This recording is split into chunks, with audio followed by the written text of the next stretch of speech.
Welcome to Corrective Consciousness episode 48, the podcast about our lives and love of pop culture. I'm your host, VyseTheBold, and this is... Lotus Prince.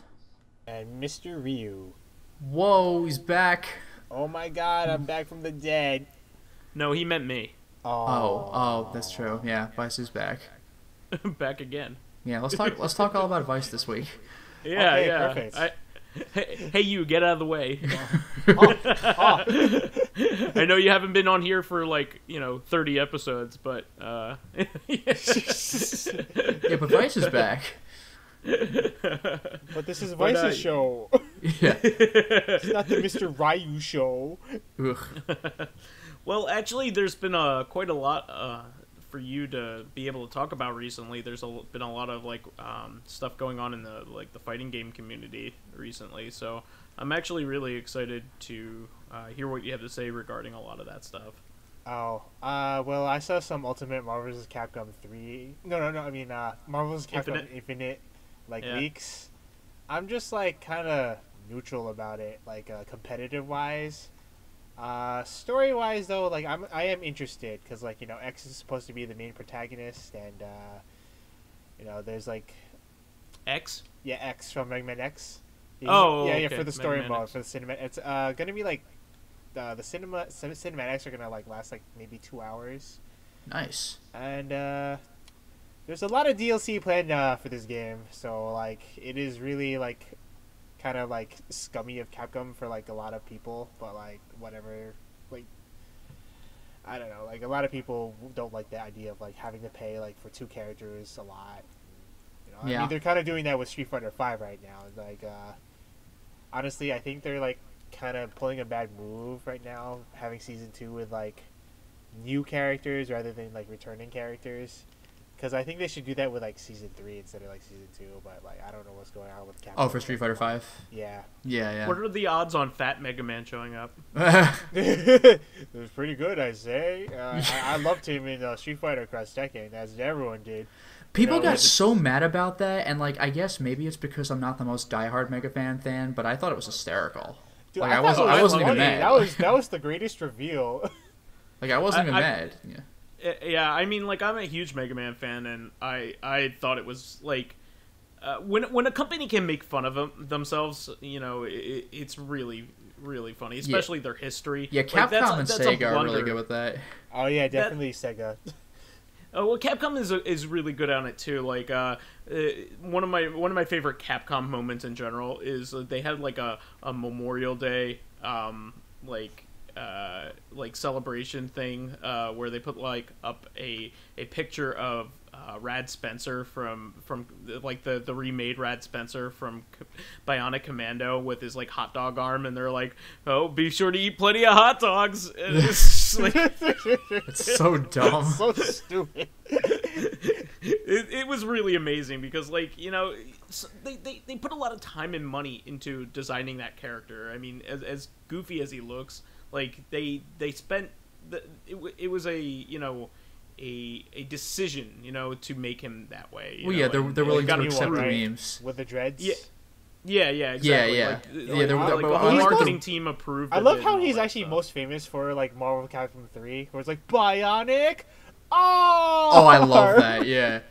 And that was actually a really good game, and it really doesn't get the praise it deserves. It's unfortunate. And by the way, somewhat similarly regarding companies being cool about the fans kind of making fun of their work in a generally good-natured way. I remember when Deus Ex Human Revolution, when the director's cut came out, when it came with developer commentary, if you wanted to turn that on, one of them mentioned, did you ever see the YouTube video of Human Revolution done to the safety dance? Do you know what I'm talking about? No. Oh, it's really good, because when Adam Jensen hugs a wall, now I know what you're talking about. When he sidles against a wall, if you press the opposite direction he's going, he kind of does a little shimmy to switch to the other direction. So if you keep pressing left, right, he just looks like he's doing this little shimmy back and forth, and someone just put that to the safety dance song and just had him in all sorts of different locations. And apparently one of the developers of the game saw that video and was like, laughing through the entire thing, and he's just like, that's the funniest goddamn thing I've ever seen. And it's just like on the developer commentary of the game, like this YouTube video that made fun of it. I just thought it was really funny. I just, we forget that, the people that work for this company are real people too. It's not like they're not humor. Yeah, and it wasn't mean-spirited humor either. It was just kind of funny. It's like he sort of looks like he's dancing a little bit, and it's like, that's funny. Like, what are you gonna do? So anyway, I do want to move on to our first segment. I think you should take it away then, Lotus. Oh, okay. For what we did last week, very well. I guess one thing I'll mention really quickly is when I grew up, I had like Lego sets. I got a bunch of them. Like I don't have like the really huge ones with like 2 exceptions, but I mostly had like medium-sized Lego sets, and they were pretty rad. Your mom didn't buy you Mega Blocks? No Mega Blocks. My mom bought me Mega Blocks. I got Duplos. Oh, really? wait. Duplos are like Legos for babies. Wait a second. Yes, I know. Yeah, but no. Your mom bought them for you last week. Yeah. No, my mom got me Legos, and like I've just kind of had them for like, and haven't really done anything with them for like over a decade. Like some of these Lego sets are from the 90s. So my parents kept on coming after me like, you don't do anything with these Lego sets. Why don't you eventually like sell them on eBay or put them on Craigslist or whatever? So I finally went ahead and put 2 sets on Craigslist, and I actually sold one of them. Hooray! Yeah. And it went smoothly. Ooh. And it's just like, man. It has begun. You didn't get shipped at a 7-Eleven parking lot, did you? Yeah, we did it in a back alley where no one could see us, and he slipped me the money very discreetly, and we both ran away. You see police what kind of lights. set was it? I pulled this giant-ass Lego set out of my trench coat, and no, it was the Lego Technic Space Shuttle. Oh, I like stuff like that. Yeah, like I think I only ever had 1 or 2 Technic sets, but that was one of them, and that was a Hanukkah gift, so that was like one of the 2 big ones I ever had. That, if you want to look it up online, it's Lego set number 8480. Like, it was a pretty big deal. Like, it actually used batteries to open the shuttle bay doors if you wanted to do it electronically. It was pretty cool. So I actually sold that, and it's like, yay! Like, I'm finally doing it! I know this is a quick aside, but I had this really neat Lego Technic set that used, like, air to power it. Like, you would pump it up. Oh. And it would have like a pneumatic arm. Pneumatic so it wasn't like it wasn't. Oh my god! It wasn't hydraulic, obviously, because if it was hydraulic, it would have water in it. But it was pneumatic, and it used air, and it was really neat. Yeah, that sounds a little familiar. I don't know what sets did that, but I remember that being a thing. Mm-hmm. So that was real quick, the Lego thing. Another thing I want to bring up is American McGee's Grimm. I have now completed all of the stories, all 23. Season 3 is over, in American McGee's Grimm. And it's kind of funny, because what I said last week about how Season 1 had a few episodes that were not 6 episodes long, but sometimes 7 or even 8, but Season 2 just didn't do any of that, and Season 3 so far wasn't doing that. I gotta eat my words, because the last 2 or 3 episodes did have 7 or 8 little acts in them, but 2 of them were for contrived reasons. One of the stories was Sleeping Beauty, and there just wasn't enough to make 6 episodes dedicated to just Sleeping Beauty, so they had, I think, 8. Oh, she's still sleeping again. Well, that's kind of it. So, like, I mean, even in the regular story, it's like, and it's like however many years later, but they made it 8 acts long by just going, to hell with it. We're telling 3 stories. While Sleeping Beauty's sleeping, let's take a look at Rapunzel. So like we kind of went in like a 3-way story circle. We went from Sleeping Beauty to Rapunzel to Rumpelstiltskin and back to Sleeping Beauty. So we kind of covered 3 stories for the price of 1. I gotta say though, the ending story for season 3 was Snow White, and that only really needed to be 6 or 7 episodes long. But they made it 8. But the 8th episode was freaking cool because it was a climactic conclusion. What they did was the story itself was basically over, and they were at the part where Snow White was going to get married to the prince. So that could have been a regular episode in and of itself. But to get to the wedding, so you could kind of crash it, they deposit you in a library that goes in multiple directions, but you can only actually go in one of them. The other two are blocked off because of different kinds of barriers. And what you do is kind of go through one-room locations that are representative of the previous stories in American McGee's Grimm. So you run back through the boy who did not know what fear is, the girl with no hands, and like you're going through all these old stories, and if there are any villains to be had in them, you're picking up the villains and bringing them with you. It was freaking amazing. That's awesome. It was a really cool way of wrapping up the game. Like the gameplay was always pretty okay, and the story was but this last episode was just cool. Like it was awesome. And you start off at maximum like dirtiness. So like normally you have to level up to be able to corrupt more and more things. Here they're like, nah, we'll start you at vile, just have fun ruining everything without having to concentrate too much. And I'm like, okay. And it was super entertaining. So I did have a question about this. I think I remember this game being back in the day exclusive to GameTap. How are you playing it? I mean, it was exclusive to GameTap, but it's available on Steam and GOG now because like to hell with it. Yeah, yeah. Oh, okay. Mm-hmm. I didn't realize that. Oh yeah, the funny thing is, because it was programmed directly into the game's loading screens, it still says it's on GameTap when you play it, and it's like, okay, well, whatever. Yeah, I mean, there were a couple things that were, like, GameTap exclusive that I kind of, like, I wish were a little easier to get a hold of. Well, one of them being, like, the, like, long after the Space Ghost Coast to Coast had ended, they made, like, GameTap exclusive episodes for that show. So I kind of... and they kind of ignore the fact that they made those, like, on, like, the Adult Swim website. So even when they do give you access to, like, all the episodes of, like, you know, Space Ghost and certain things, they never have those ones. You know what I mean? That's kind of a shame. Yeah, so I kind of like pine for those days. Like I liked GameTap as an idea. I really wish it had taken hold because I feel like it could have really been something neat. You know, just have a service that has like arcade games on it like constantly that you and they'll add them as time goes on and is like, you know, kind of like a really great user experience and has kind of like a really cool community thing going on with it. But unfortunately, it just didn't catch on. It's a shame.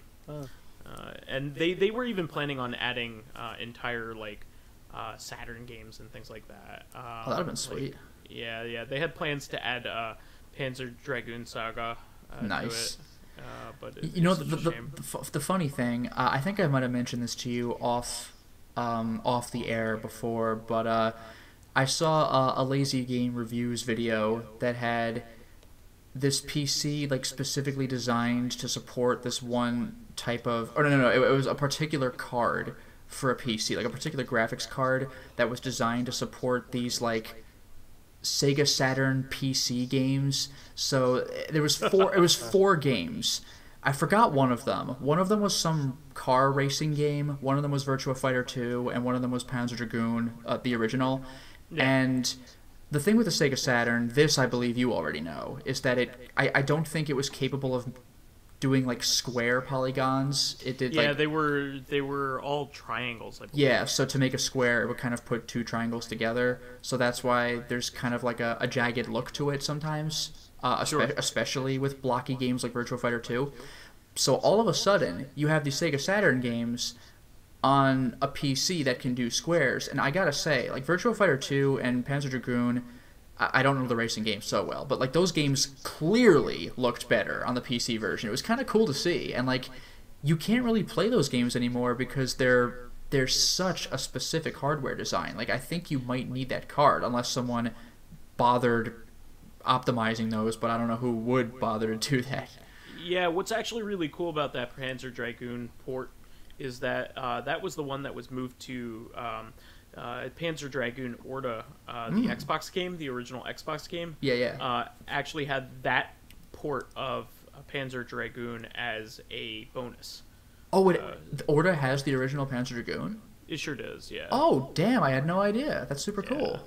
Wow. Yeah, so I mean, we'll get into probably talking about this later more on, but in reactive, but I that's one of my favorite games of all time, and it's cool that it has the original game on it, and with a neat version of that first game in there. That's because, cool. Games from that era, like whenever you can increase the frame rate and increase the draw distance, it makes them a lot better, for sure. Oh yeah, I mean yeah. Generally speaking. Otherwise, quick Skies of Arcadia update. I am now only 8 episodes edited, but 22 episodes recorded, and I'm now at my favorite part of the entire game, or the start of my favorite part. I'm not going to go into really details of what that is, but it's I guess it's when you start looking to, let's just say, build yourself up at that point. My in the favorite game. part too. Yeah, like my favorite part in that regard, story-wise, started several episodes ago, maybe episode like 16 or 17 or something, but now it's like the gameplay part of that, where you really actually start to feel it. You're not really being told, you're experiencing it for real. Yeah, because for the story-wise part, it was grindy, but story-wise it's intriguing. Now you get to have fun with it too, and I'm like, yes. So Skies of Arcadia, freaking awesome. I guess the last thing I want to bring up is just my Yakuza 5 update. At this point, I'm at the end of the game. I can beat it now, but the end of the game, for people like me, is the part where you That's when the game starts. Yeah, like where you go and It's like, collect everything you've missed, do all the dating things, get to Amon if you can. The part that you want to play in the game, like what you're there for. Yeah, and I did the Amon stuff, and what's interesting about this game is that there are 2 different Amon encounters. I know that Mr. Ryu is almost completely aware of the various characters you can play, because I know about Saejima. You know about Saejima, Kiryu, obviously. You know about Akiyama. You know about that new guy. Yeah, I know about the new guy, but that's just about it. Yeah, you don't know about the 5th person who shares Akiyama's chapter, but that 5th person has an exclusive Akiyama fight that isn't even a sub-story. It's like just like secret, and all you get from it is experience, but it's freaking 50,000 experience. Jesus. Wow, yeah, I was like for just to put things in perspective, the hostess encounters, they cost a freaking ton of money, like on average about 20,000 yen per visit if you're being efficient and using a guide to maximize your relationship stuff as quickly as you can, and it takes like EDCBA. It takes like 6 dates, again, minimum, if you're using a guide to maximize everything. So that takes up a lot of time as well. And when you're all done with that stuff, you get 10,000 experience for completing it. This was too brief in the grand scheme of things. Amon fights, and it's worth 50,000. Like, I was level 21 with this character, and I went up to 23. And, like, so it's, like, 2 level gains at that stage in the game. Like, god damn. The other Amon fight was the one that you have in Yakuza 4. Like, your 4 regular characters each have an Amon to fight. So there are just 4 Amons. And it's kind of funny, because you get a letter calling you out, like, bring the same people you did last time. And we're like, we don't have Tanimura from the 4th game. and they're like, so the new guy, like Shinada, he's a guy with a heart of gold, but he did not want to fight the Amons. It's like, this isn't my fight at all. I don't need to be a part of this. And they're like, too bad, you're coming with us. It's like, what? So when you actually get to the Amons, you fight in the same Coliseum you did in 4, which is actually, I think, the same Coliseum from 3, for that matter. And the Amon who fought Tanimura was like, who's this guy? And he's just like, hi there, I'm Shinada. And he's like, well, if Kiryu brought you, then I guess you're good. All right. So I fought the Amons, and the Akiyama fight was actually pretty tame for an Amon fight. Saijima's, I actually had an easier time with it than with the previous game. With the previous game, the Saijima Amon swung like a giant hammer that exploded with each successful hit. It was like freaking Don Krieg's weapon in One Piece, if that makes sense to anybody. I don't care that it explodes multiple times. Shut up, it's a video game. And it hit like a freaking truck. In Yakuza 5, he fights relatively normally, but when he gets low, he just makes like Kage Bunshin clones of himself. Like there's no question of who the real one is. The clones don't look anything like him, but they fight like him and have much less HP. But I'm like, really? But then the Shinada fight happened. That fight was definitely harder. All of a sudden the difficulty went up because this guy had more obvious phases. Shinada is the sort of weapons expert of the group, so this Amon started using a weapon. At first, it really wasn't that big of a deal. Just be a little careful with him, and you should pretty much be okay. But his second phase was he took out, like, an umbrella, but it was one of the, no, the first phase was he had, like, a hammer-like weapon, like the Saejima Amon in the previous game. The second phase was he took out an umbrella, but both the hammer weapon and the umbrella were, like, the stupid weapons you could make at like Kamiyama's shop, so they have weird abilities. So the umbrella, are they like the toy hammer and like some umbrella, or just? It wasn't the toy hammer, but it was like the toy hammer. It had like a penguin at the end of it. And it's like, what? Oh. So the umbrella had like a pyrotechnic like firework effect when it hits you. So even if you block, you just go like ah, and you lose like too much health and fall down. So you can't tank it. You actually have to dodge around it. That was a nuisance. The third phase was actually easier than the second, but it was a lot harder to actually hit him. You know, each character in the game has a master they can learn under, and this Amon, for whatever reason, took on the effects of Saejima's master, where he's like this old mountain hermit, where he just starts straight up floating in the air and throwing fireballs. Like, they don't... What? Yeah, that's a thing earlier in the game, and all of a sudden Amon does it. They don't hurt that much, but you're like, what? And when he gets really mad, he starts doing like a meditative, like cross-leg stance, but in the air, and you can't hit him at that point. And all of a sudden, all of these umbrellas just appear around him, and then just fire at you in very rapid succession. Not for too much damage, but it's just like da-da-da-da-da-da, and you just go down. So I eventually took him down. Then you fight Kiryu's Amon. Oh my god, he was hard. He was ridiculous. Like, I made sure to give every character like as many health and heat restoratives as possible. Like, I think you have, how many slots do you have in the game? Like 20 inventory slots? I think Kiryu, I had like 15 or 16 healing items, and I used like 12 or 13 of them in the fight. Where normally when I play through Yakuza, I use like 0 healing items at any given time and like 1 or 2 for a boss. This guy was freaking hard. Like, he starts out normally enough, but unfortunately, like you, he has the Komaki Tiger Drop, where it's a counter move that just does a shotgun punch to the chest that does stupid damage. I could do it to him too, but like when he does it to you, it's not good.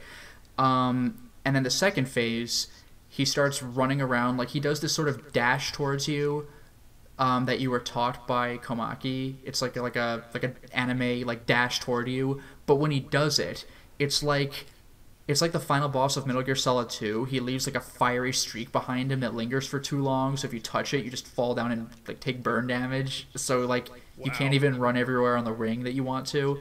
So that sucked. And he also starts doing heat actions on you when he knocks you down. Like, it sucks. And the final phase is basically the same thing, except as he's charging at you, for no reason, those multiple umbrellas appear in the air and also dash at you. Like, that fight was total bullshit. Like, I beat it on my first try, but, like, barely. The good news, though, is when you beat it, you get the golden gun, which does 80 damage, which, for a gun, that's insane. And it has infinite ammo, so it's a game breaker. Wow. And you also get Amon's sunglasses, which greatly increase the damage any weapon does. So I was able to 4-shot a regular goon with a golden gun, and with the glasses, 2-shot. Like, the golden gun is freaking stupid in every Yakuza game. And the last thing I want to mention is just the Komaki themselves. There are 2 Komakis in this game, because Kiryu's first master is Komaki's disgruntled grandchild. I've mentioned this on a podcast way while back, where he teaches you new moves by not having you practice them, but by him doing them to you, and you have to survive and beat him in a fight. The final challenge for all of your characters to be able to break past level 20, to be able to level up to 25, is you have to beat both Komakis at once, and that fight is freaking stupid because the Grand Kid can go like Super Saiyan mode, like he taught Kiryu, where he's invincible for a duration, and you just have to run away. You just have to run away from him. And regular Komaki fights like regular Komaki, where he's always dodging around you and doing stupid like hits and counter hits. It is so horrible fighting two of them at once because they just love surrounding you and breaking your guard. I was able to beat them easily enough with Kiryu with the Tiger Drop and Saejima with just brute force. Akiyama's fight was harder. Shinada's fight was just bullshit. I had to outright cheat for that one. I bought a Photon Blade, which just... It's a sword with the effect of a taser, which just stuns them, and I just had to stun lock Sosuke. Because I actually died on them the first time I tried this. And I was like going to die a second time, and I just reset the game. Like, that fight was stupid hard. It's not fun fighting with Shinada. But I did it, so that was cool. So that's been my week. So how about you, Mr. Ryu? What's been going on with you? Well, I just came back from an anime convention, AnimeNext over at Atlantic City. I had some fun, but like in general, my AnimeNext experiences have always just been kind of, it's okay, it's something to do. I did actually get like a signed poster from like one of my like favorite artists. Or like, well, kind of like one of my favorite like artists who did like a music video for a really popular Vocaloid song. Senbon Zakura, maybe you've heard of it, but I'm afraid not. Alright, but that's like probably like the highest viewed like Vocaloid song of like 2 million views or something on YouTube. But, awesome. Yeah, she did the music video art for that and a bunch of other things. Is she Japanese? Yes, she is. Oh, okay. So they actually like paid for her to come to be one of the guests? No, I think like there's a Vocaloid fan group trying to like, you know, spread some Vocaloid like, I guess fan culture to like around the world. So that's why they invited some her, like the guy of like the leader of like that fan club thing, and a producer for like some of the Vocaloid concerts and some like Vocaloid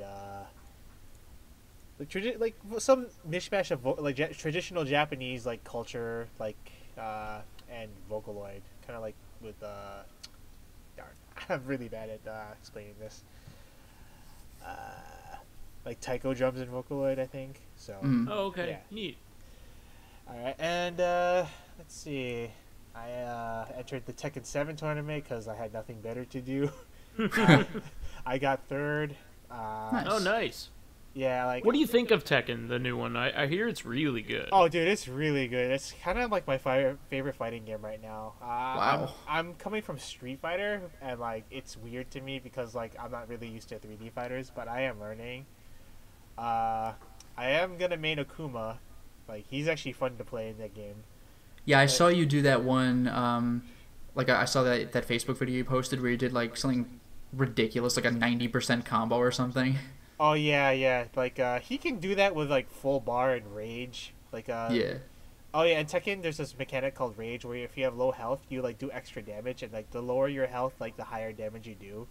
So I did have rage on, and then like you can have access to like, they have a new mechanic called like the rage art.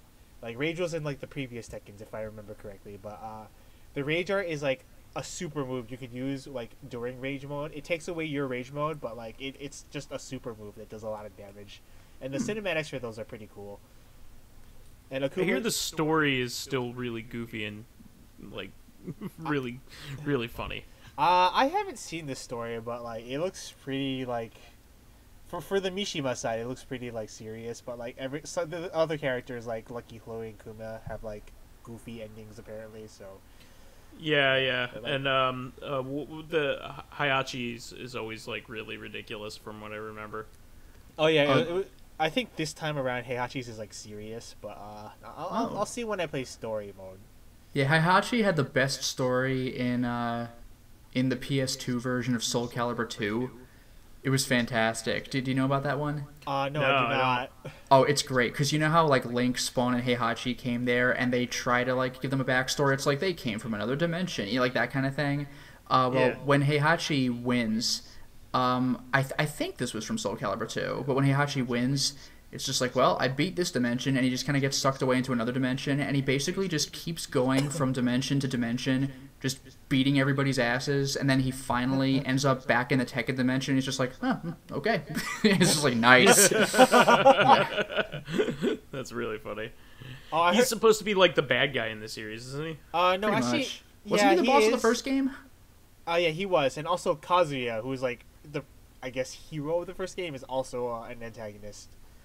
Yeah, I Really? remember Kazuya looked particularly... I know he's the main guy, but I remember the Street Fighter Cross Tekken trailers made him just look like a straight-up villain when he was fighting No, Ryu and Ken. he is actually a giant asshole. Like, you find this out at the end of Tekken 1, where, like, his ending in Tekken 1 is that, like, you know how Heihachi threw, like, Kazuya off a cliff as a kid? Yeah. His Yeah. ending in Tekken 1 is that he throws Heihachi off a cliff and smiles. And that was it. I was like, wow. And then He found a cliff and then threw him. I And then, still like, like in Tekken- I still like Heihachi's father's ending in Tekken 5 where he just launches Jin, Kazuya, and Heihachi just with ties him to a rocket and just oh no, Heihachi no, that was tied- Heihachi's ending. Yeah, that was He was Heihachi's like, ending. He ties Jin, that's Kazuya, and the his end of the father to a Mishima rocket, line. just launches them. Yeah. What an asshole! He's looking through the binoculars like, All- ha ha. All the Mishimas are assholes. And, like, Jin is, like, the brooding emo, like, Mishima. Yeah, What's Mishima? Is that The like, last her name. That's their last name. yeah. Kazuya Mishima, Jin Mishima. And in Tekken 7, like, Kazuya's mom is, like, a playable character. Oh wow, Yeah. But, like, What? she's, they're like... getting the whole family in there. You know, they got Jin's cousin Asuka. Yeah, and, like, apparently in canon, like, I know this from the trailer, is, like, she knows Akuma, and, like, she's like... So What? so Okay. she's like... How? Like, shut up. That's great. But she knows Akuma, and Akuma apparently knows her, so Akuma is canon in, I guess, the Tekken That verse. is fantastic. Well, I'm not gonna play this game. I'm gonna wait until Tekken X Street Fighter. Yeah, all right. Okay. I'm saving myself. Yeah, fantastic. It's just gonna be Tekken, but the, like, Street Fighter characters, just like Yeah, Tekken I mean, 7. Tekken 7 is. What if they just added a whole bunch of Street Fighter characters? Like they already have one. Like what? Like keep adding them as DLC and then eventually morph it into that. You know what I mean? I want to see. I just want to see more Brian Fury. Like, he's so fun. Oh yeah, Brian, he's always been fun to, like, watch. Just laughs maniacally and shoots you with a shotgun. He's, like, brutal. Oh, speaking of, like, shotguns and guns, like, you Oh, know how yeah, Tekken yeah. has, like, goofy ass customization? Oh yeah, it's like one of the best. Yeah. I love watching you make really shitty characters. So you can actually use the items in fight. So, like, you can have a giant pizza on your back, and then, like, Why? there's a command where you could just throw the pizza at, like, the opponent, and, like, it does damage, and, like, it is blockable. But, like, you just throw a pizza, and then, like, when the pizza breaks and shatters, another pizza just, like, instantaneously, like, spawns back at your back. Nice. And then, like, you can have the gun items, too, and, like, it isn't unblockable, but it's slow. But, like, you could just, like, straight up just use a gun in, like, Tekken 7. It's, like, really funny. I was trolling online, and I actually, like, did finish a match using a gun with Akuma. I just love the idea of Akuma using a gun. Yeah, it's which is- really is goofy as hell. hilarious. And, I mean, like, I keep bringing this up, but it just like the idea of Cyber Akuma from X-Men vs Street Fighter is just so funny to me. it's like, how do we make Akuma strong? Make him a cyborg. Give him robot wings. What? You really need to make that like really goofy man proportioned Sonic the Hedgehog that you made. Yes. That's one of my favorite things. I think you made that in Street Fighter X Tekken. Oh no! They That's didn't probably have Soul that. That was Calibur. just that was Soul Calibur. Soul Calibur has, like, create a character. Tekken and Okay. Street Fighter doesn't have that. They had, like, Okay. they had color edit mode, like, which is kind of, like, a good idea and a bad idea at the same time. Because, like, I remember Street Fighter Cross Tekken Online had, like, the worst colors every goddamn like time. Especially worse was, like, everyone had, like, the charcoal black skin for some reason. I'm like, why? Why are you doing this? Like, everyone had it. It wasn't just, like, one person. It was just, like, everyone I fought online had, like, charcoal black skin, like, charcoal black Ryu, charcoal black, like Akuma. I'm like, why? What is this? Akuma's already like halfway there anyway. He's badass as hell. No, he's, like, 10-ish, but, like, it's just, like, literally just charcoal black. It's like, what? Speaking of charcoal, I've mentioned this before, but I still love I think it was the first Marvel vs. Capcom where there was like, or maybe it was still X-Men vs. Street Fighter, where there was like mediocre translation where like I'd never heard of Akuma before. Like I only knew about Ryu and Ken, and all of a sudden Akuma comes up and I'm like, man, this guy's crazy. And he beat me. And he had some line about how like, just look at all of you pathetic carbon-based life forms. And I'm like, is Akuma an alien? Like, what is this? Like, I had no idea at the time. Everybody's carbon-based. I know, that's why it was so weird for him to say. I'm like, is he from outer space? Like, what's going on? It's just some weird translation or just... Yeah. Alright, anyways, speaking back to Tekken 7, playing Tekken 7 on my PlayStation 4 actually did cause my PlayStation 4 to get the blue light of death. So, like... Oh, wow. So I did actually, have to like send it over to like Classic Game Junkie and like see if they can like fix it.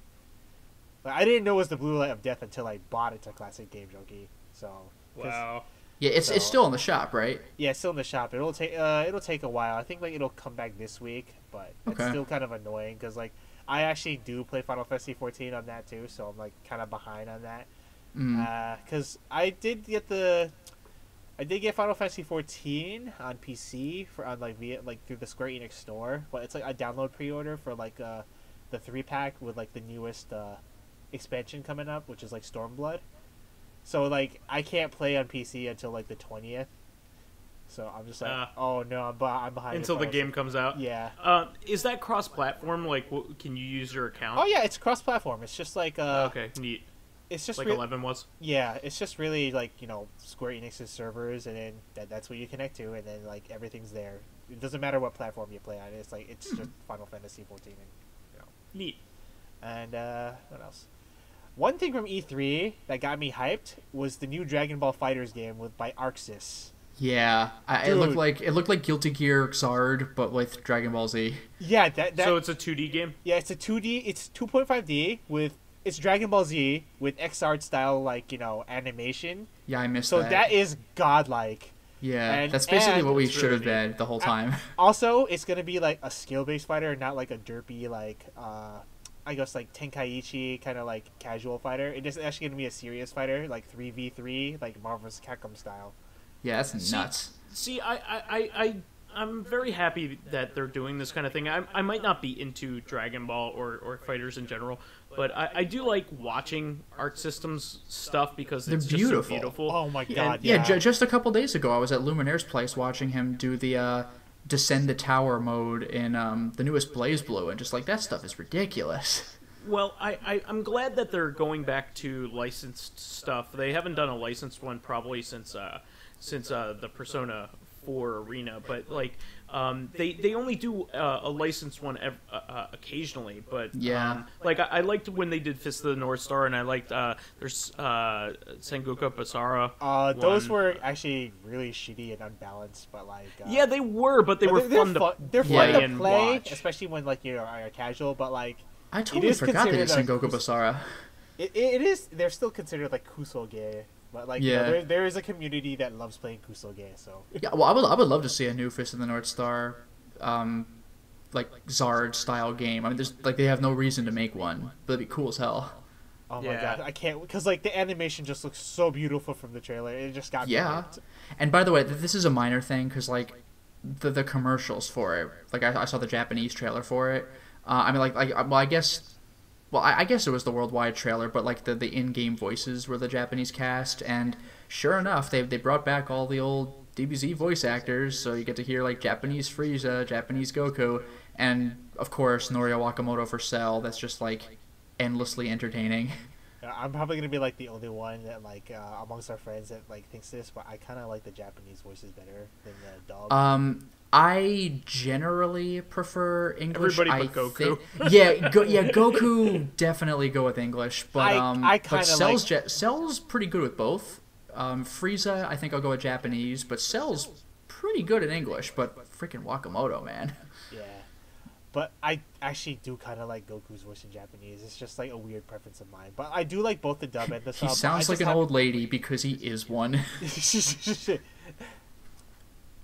Alright, what else? I think all male characters should be played by old women. Yeah, just by little old ladies. Yeah, just like Macaroni Kenshin. Yes. What? Rurouni Rurouni Kenshin. Kenshin. I just call it Macaroni Kenshin because of the Roni part.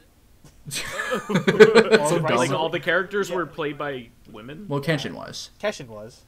Like, Really? Yeah. Yeah. Huh. Kurama was played by a woman in Yu Yu Hakusho Japanese. I guess that makes sense. With Kenshin, though, I mean, like, that's all the more reason that Baiken from Guilty Gear is a reference to Kenshin, except Baiken actually is a woman. Huh.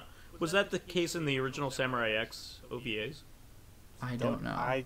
Oh no, yeah, I think so because like I've never watched the OVAs. I just really The OVAs are great. I watched the TV until like the fucking before like the stupid feng shui arc because I was. I bored keep about hearing it. about that one. Yeah, like, I only ever But, like, saw what was on TV. They So, had a whole arc about feng shui. yeah. Yeah. Like- it got like, I- really like- it got really stupid when it like deviated from the manga because I guess they ran out of material and they just like made like anime original fillers like the Christian arc, Yeah. the European foreigner arc, and they're all stupid as hell. Yeah, like, I only ever watched what was on TV, so, like, I saw up to the end of the Shishio fight, and that was super badass. And then, my friends kept watching because they had downloads or DVDs or whatever, and I had mentioned to them at one point, like, oh, I only ever saw up through Shishio. And Perry was like, yeah, no, you finished the series. And I'm like, okay. Because actually I did read the manga, so like I completed it to the very end. I think the manga is like the way to go for Rurouni Kenshin. Mm. And Gotcha. anyways, I think I've talked enough. So why don't we go to you, Vice? So, I've been working on. A lot of people will be remembering that I've been working on building up my living room here in my new apartment. Been looking to get situated and make it really fun and cool. Fun. Party and party and party. Which seat But, do I take? This was your Rebecca Black remembrance. It's Yeah. Sunday, moment. Sunday. But I'm trying to make like an ultimate entertainment area, so I just got a lot of my old systems hooked up back again since I moved, and we got a new bigger TV that my roommate's parents gave him. So I just set up my PC my gaming PC for the first time since I moved in, which it's been quite a while, and I love that PC and I'm always on it. So like me not being on it for like 4 months was like a big deal. And what I ended up doing was I added a 1080 Ti graphics card to it, which has made games really awesome on it. Wow, nice. So that was kind of my gift to myself for my bonus that I got a little while ago from work. And so I've been doing that, and when I hooked that all up, I took the liberty of playing a couple old favorites again. I started playing Rise of the Tomb Raider, which is a beautiful game. I have to both of the new Tomb Raider games look great, but with a new graphics card, they look so good. So the Rise of the Tomb Raider I hadn't gotten a chance to play, and I loved the first one. I know, Lotus, you played the first. Yeah, I Tomb played Raider. the reboot one on PS3. Yeah. Yeah. You I don't liked know. that a lot, if I remember right. Yeah, I mean, it was Uncharted starring Lara Croft. It was fun. I think PS1 Lara Croft was hotter than the new ones. Okay. Oh yeah, with all those triangles. Yeah. I mean, Great. The sharp edges. I mean, not gonna lie, that was the era where they had all these sexy ads of Lara Croft. You don't see that in the new ones, do Yeah, you? that was really funny seeing that in classic games arcade mode. Yeah, I was yeah. just There was a disc there with a bunch of cards with Lara in sexy poses, but it's that weird PS1 waxy, like, man, I can't believe that anybody thought this was a good idea. I think that was like around Tomb Raider 2 and Tomb Raider 3. It was is 2, when they yeah. started doing This that, was for yeah. 2. I mean, Because like, Tomb not Raider only 1, does it just straight up not... she didn't look that good enough for that kind of stuff. But, like, yet. the thing is, though, like, not only does it straight up not look good, like, what were they thinking, but it's also, like, that's so tacky. Like, when you think about it, like, wow, really? It's kind of funny because I've read some interviews about that original Tomb Raider game, and the designer, like the character designer, the guy who made her, like and you know, designed like all the characters in the series, like he inflated her breasts as a joke. And like, I heard it was like, I heard it was an erroneous value, but they just stuck with it. Yeah, and they told him to keep it, and he was just like, I don't really want to do that, but okay. Yeah, like Lara Croft's whole design is based on just like tackiness. It's just like. Well, I mean, it worked. I mean, it did, but it's just like, oh god. I mean, it is one of the biggest Western franchises. Like, yep. No, it killed, but yeah. I remember in all those like classic video game magazines, like, whoa, this character is so hot. I'm like, oh my god. I know. It was the same thing with those promo cards. Like, people just don't do those kind of ads today because it's like they'll get lambasted for it. It's like Lara Croft sure is sexy. It's like, guys, like. For get out of here. Well, thankfully the new games. I mean, in the new game she looks like a freaking person. She looks she's very attractive, but she's not a cartoon character in the very slightest. And they treat her with respect. Even more so in the second one, they treat her with respect as a character. Though they kind of do point out the fact that she kills people all the time, kind of like in Uncharted they did that. Like, it's like, dude, you're like a mass murderer. How are you any better than I am? Like, yeah, I mean, towards the end of Uncharted 2. Yeah, we mentioned this in a much earlier Corrective Consciousness podcast, but like the end of the reboot Tomb Raider did the same thing when you know, like, you've been on that cursed island and that guy's been there for the last several decades. And Lara was like, how the hell many people have you killed all this time? And the final boss was like, dude, like, how many people have you killed this weekend to get to me? And it's like, oh, yeah. I love stuff like that. But the second one also points that out. It's like, well, she's killing people to survive, so I guess. Yeah, I mean, yeah, they started it, but it's just like, dude, you're never gonna recover from this, like, ever. Like, you've killed lots. I mean, they kind of delve into the psychological aspect. She gets like, in the second one, you can clearly tell she's like almost feral. Like, she's like living like in the cold, like trying to like piece together any like fur she can, and she like makes, you know, she makes all of her pouches and stuff from like the animals that you kill in it. So she's basically like a feral mountain woman, like more and more as you go on in the game. But I love this type of game. It's my favorite type of game. I love adventure type games. Where you can search around for upgrades and stuff like that, and I love raiding the tombs in these two games. So I've been having a lot of fun with that. Actually, speaking of which, how are the tombs? Because in the in the first reboot game, the tombs were optional but freaking cool, but very brief each, and it's like, well, I guess that part's over. Like, do they give more emphasis to them in the new one? There are more of them. Okay. And but they're brief and optional. Okay, still. But there is, I think, a lengthy side quest involving raiding tombs. That is a DLC thing that I have. It's like a Baba Yaga missions that are supposed to be really fun. So do the tombs grow legs and run away then?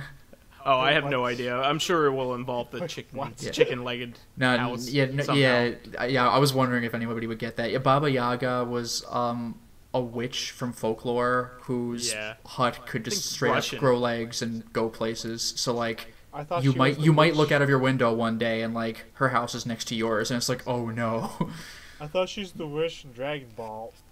I thought she was John Wick because they always call him Baba Yaga. Anyway, yeah. I also took the opportunity because, like, when I was playing Doom 2016, I was playing it on my old graphics card, which was a 770, and it was running good on that. But when they came up with the about a month after the original Doom came out, they came out with like an engine upgrade. So I wasn't really able to play that very well, and my system only kind of ran the original Doom, you know, at a decent pace. But it was of course very playable, but it wasn't like amazing. But what I did was I've always wanted to play Doom 2016 on ultraviolence and above, because ultraviolence is like the next level up from normal, which has hurt me plenty. And this game gets better and better the harder you make it, which is one of the coolest things about it. It's kind of like God Hand in that way, or like, you know, like a lot of other really awesome action games. It just gets better and more involved and more complex when you make it harder rather than more annoying. Like a lot of other games just get more annoying. So like you really should be playing this game at a high level to really enjoy it. So I love Doom 2016, and I'm sure Bethesda will announce some single player DLC or something to go along with it very soon. But I can't wait. But I played it on ultraviolence with my new graphics card on the new engine, and it runs so beautifully, and it's such a good looking game. Nice. I was really having a great time with it. I also, while I was doing that, I had the first person shooter bug, so I went back to the original Serious Sam, the first encounter, and I played the HD remake of that, and I had a lot of fun playing that, especially with the screaming headless guys. They're terrifying. It's just so much fun. It just reminds those games are just so much fun because I'm a big fan of like Smash TV, so it's basically like first-person Smash TV. Especially the Serious Sam's games are mostly about killing bad guys and not really about like exploration. Really, I mean you can explore and find like secrets and stuff, but it's really about killing bad guys and managing an arena full of bad guys. I haven't played that much of Serious Sam, but my favorite enemies are like the kamikaze, like. Yeah, that's what he we were meant. speaking The of. screaming headless guys. Yeah, that's so scary. They're pretty much, and you have no idea where they're coming from sometimes, and you're just like, oh shit. I also got a chance to play Blaster Master Zero on the Switch, and I can confirm that it's a really great reimagining of Blaster Master. It's just it's everything you'd want the original game to be. In fact, it just basically improves on all of the faults of the original game. So I'm very happy to report that it's great. I also started playing Bioshock Infinite Burial at Sea, which a lot of people really love, but I haven't really had a chance to really go through much of it. But it's mostly an adventure game at this point. There's not really much combat going on quite yet, but I'm looking forward to playing those, going back to some old favorites. I've been buying games a lot less lately. I've been more collecting vinyls instead, so I'm getting an opportunity to follow up on playing some of my backlog here, and I hope to beat Rise of the Tomb Raider and Bioshock Infinite Burial at Sea pretty shortly. And I didn't get a chance to do my weigh-in this week. I've been at my girlfriend's all week, but I can say this, that I kind of had a fed up moment where I was like, I'm tired of gaining weight and languishing here. So this week I'm really gonna turn it up on losing weight, and I think I have my cooperation from my girlfriend. She kind of messaged me, and she's just like, I think I'm gonna do the same thing too. So I think it's gonna be good. I just been having too much fun lately, you know. Like when I'm having fun, I tend to eat. So and drink and stuff like that. Yeah, I mean, as an Italian, especially, like, you know, it's just like food is love.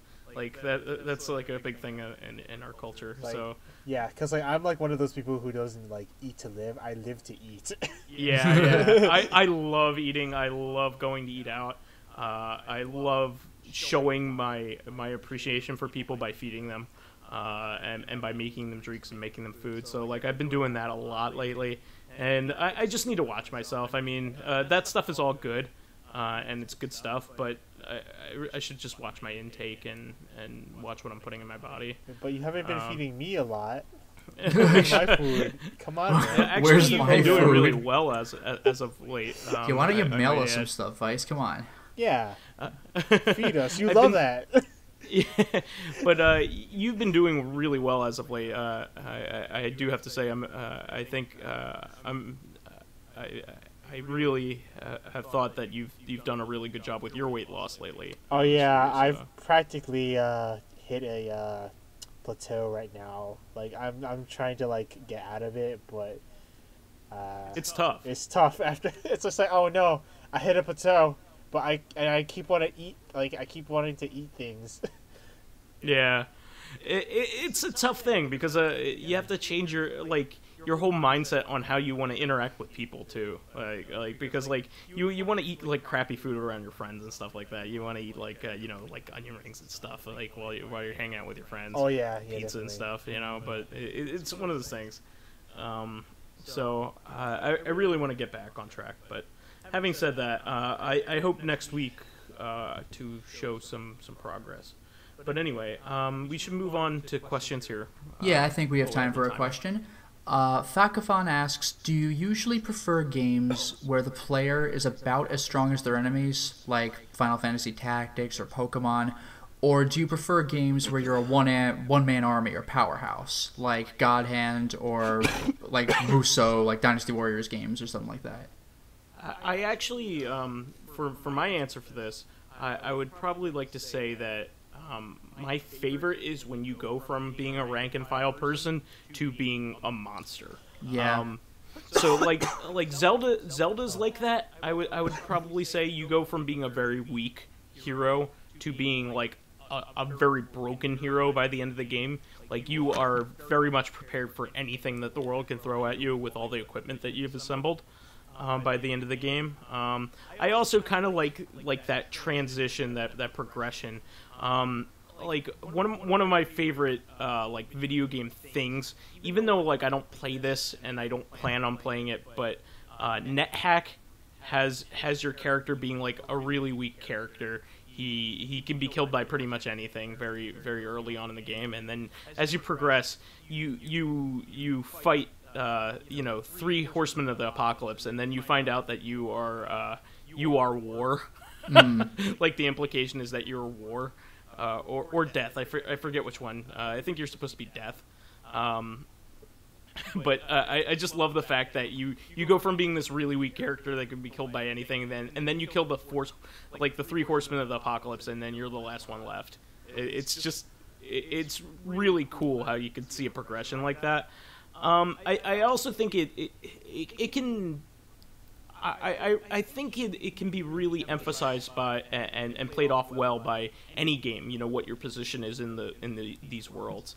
I think it just really depends on how the game's designers want the hero to be presented. Yeah, like I was gonna argue, I prefer being on par, or like you said, a progression. Like even in Deus Ex, you're probably gonna, like the original Deus Ex, you're probably gonna die a few times on the first level, but by the end of the game, your augmentations are just stupid, and you're just bulldozing through enemies. With Musou games, they are fun to play, but for me, they're kind of turn off your brain and like read Facebook posts while you're playing them kinds of games. Oh, yeah, like definitely. I don't really go like, yeah, like Musou game. Like it's mash square and then press triangle a couple times. Like they're fun, but they're not like my favorite kind of game. They're kind of like a popcorn kind of game. Yeah. With God Hand, in canon, you're a powerhouse, but you could get your ass beat by anybody. With God Hand, I would actually argue you're probably on par with your enemies almost the entire time. And then you get to die mode, and like it's just like, forget it. it. No, like I mean, if you're bulldozing through enemies by the end of the game, it's because you as a player have gotten good, not because your character's gotten stupid. Unless you have like the new game plus upgrades, which is like your basic combo with like ludicrous damage outputs. Like that's a little different. But normally with God Hand, even though in the story you're this monster, like that game's freaking tough, man. I mean, the Souls games are kind of like that too. It's like you can get killed by like any enemy in those games, and really what what differentiates you from the rest of everything else in those games is your ability, like the player's ability to learn.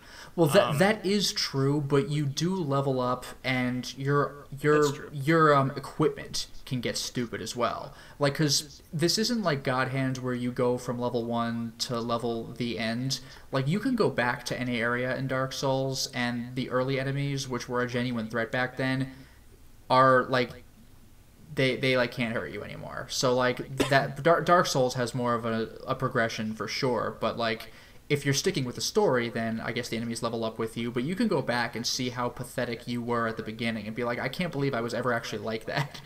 Yeah. Kind of funny. Monster Hunter's kind of like that. I mean, like the monsters can still kick your ass with like the best gear in like G rank. Mm-hmm. But when you first fight them without, you know, like all the updated gears you have, it's just like, oh god, what am I doing? Especially when you're doing it solo. Ugh. You also don't know the patterns yet. Yes, like when I was like fighting like I guess Goro Magala for the first time, I was like, what's going on? Oh my god, because it was a demo in New York Comic Con. I was like, because like everything like did so much damage. Well, that reminds me, one of my favorite experiences watching you play Monster Hunter was when you were playing Tri on the Wii, and you encountered a Devil Joe for the first time ever, because as far as I know, I don't think you had unlocked any Devil Joe missions. So this was, you were fighting something, and then the music changes, like the Devil Joe is the one monster in the game that has like unique theme music that overrides others, and you're like, what? And it just walks in and you're like, oh my god, like it was like the scariest experience. It's like a straight up Tyrannosaur, like, oh no, that was amazing to watch.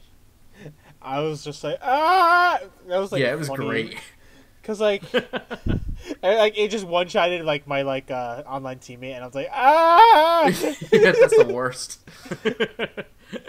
So I guess it depends really on the on how the designers want you to perceive the character. Yeah.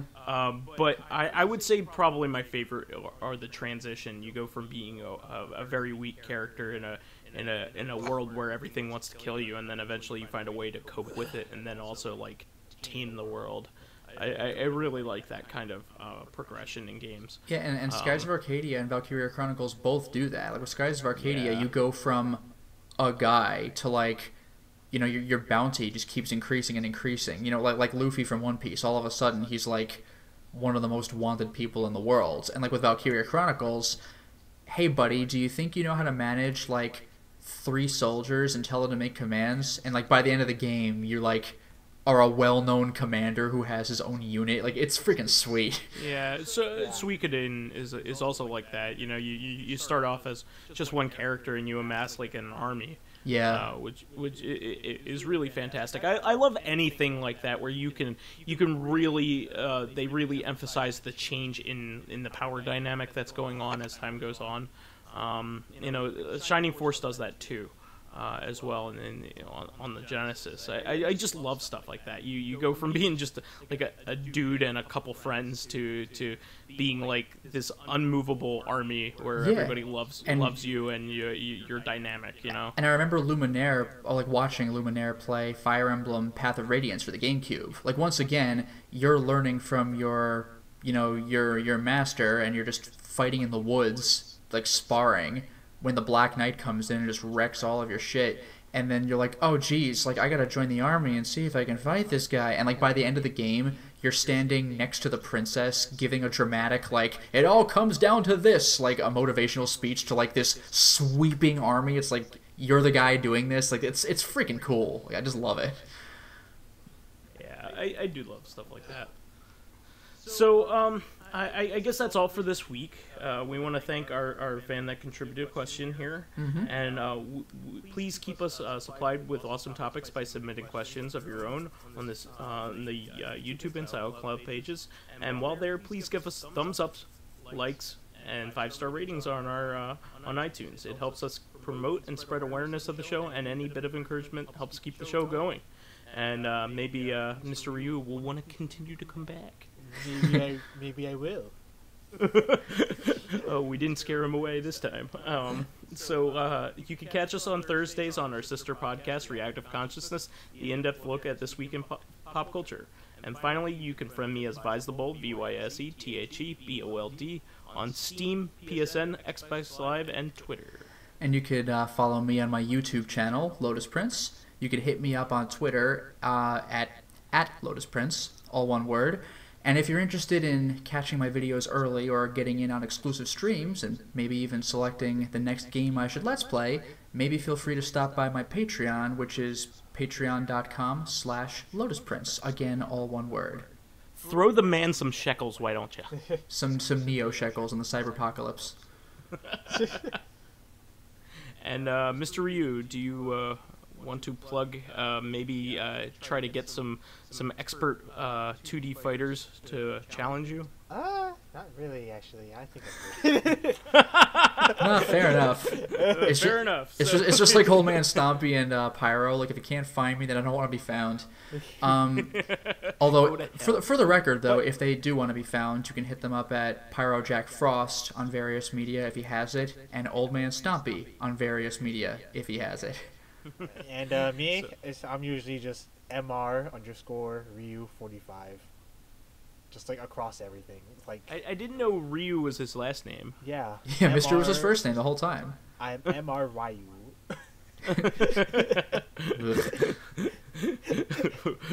Ugh. And having said that, we will catch you on Thursday on Reactive. Catch you later. Until next time, everyone. Goodbye.